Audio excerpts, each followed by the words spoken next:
السلام عليكم، يعطيكم العافية. احنا بالحرم النبوي في المدينة نأدي آخر صلاة لصلاة الظهر جماعة مع الكل بإذن الله، بس يأذن.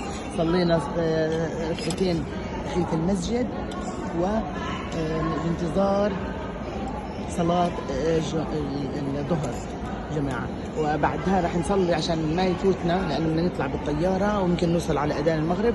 نصلي العصر جمع تقديم حتى لو ما أذن. اوكي، هلا بدي افرجيكم شغله.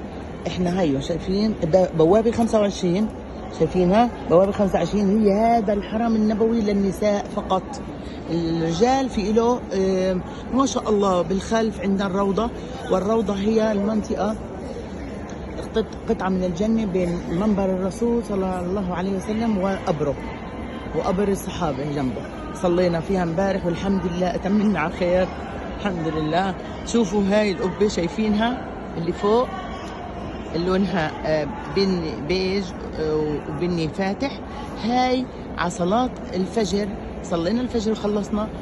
على لما صار الشروق ما شاء الله فتحوها طاقة مفتوحة السماء. عرفتوا كيف؟ يعني ما شاء الله علم الإنسان ما لم يعلم. كيف فتحوها ما بعرف شو.